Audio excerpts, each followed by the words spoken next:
Good morning student, আমাদের YouTube চ্যানেলে তোমাদেরকে স্বাগতম। তোমরা যারা 6 সেমিস্টারে ডিএসসি হিস্ট্রি রয়েছে তাদের আজকে আমি 3 নম্বরের সাজেশনগুলো নিয়ে আলোচনা করছি। তোমরা ভালো করে খাতায় প্রশ্নগুলো লিখে রাখো, এই প্রশ্নগুলো থেকেই তোমাদের 3 নম্বরের প্রশ্ন আসবে। আমরা এরপরে লাস্ট মিনিট সাজেশন নিয়ে আসবো, এখান থেকে আরও বেশ কিছু প্রশ্ন আমরা কাটছাট করে দেবো, কিন্তু এর বাইরে কোনো প্রশ্ন থাকবে না।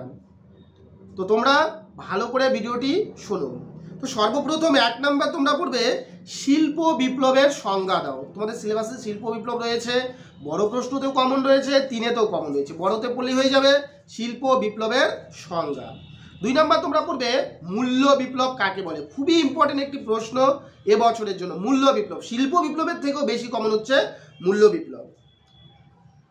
3 নম্বর তোমরা পড়বে কৃষি বিপ্লব। এই 3টা প্রশ্ন পড়বে, শিল্প বিপ্লব, মূল্য বিপ্লব, কৃষি বিপ্লব।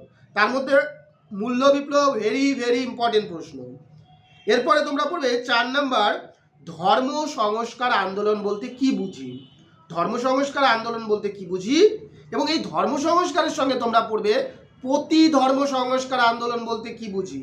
ধর্ম সংস্কার আন্দোলন কাকে বলে, এবং আরেকটি প্রশ্ন তোমরা পড়বে প্রতি ধর্ম সংস্কার আন্দোলন বলতে কি বুঝি।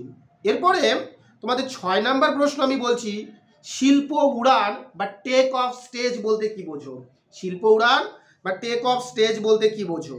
এরপরে তোমরা 6 নম্বর প্রশ্ন পড়বে টিকা লিখো ভাস্কো দা গামা।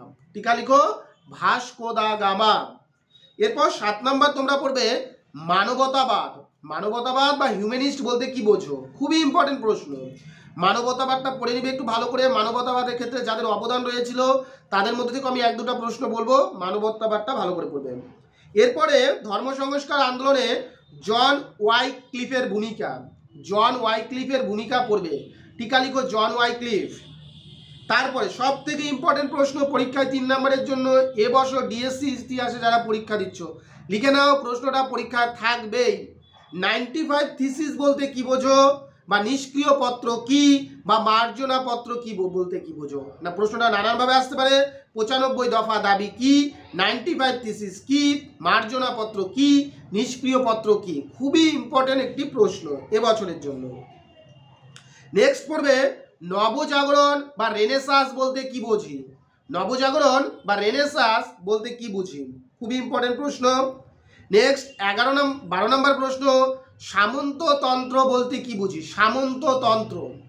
12 নম্বর প্রশ্ন ধনতন্ত্র বলতে কি বুঝি। ধনতন্ত্র। এরপরে 14 নম্বর প্রশ্ন পড়বে স্যার আইজাক নিউটন।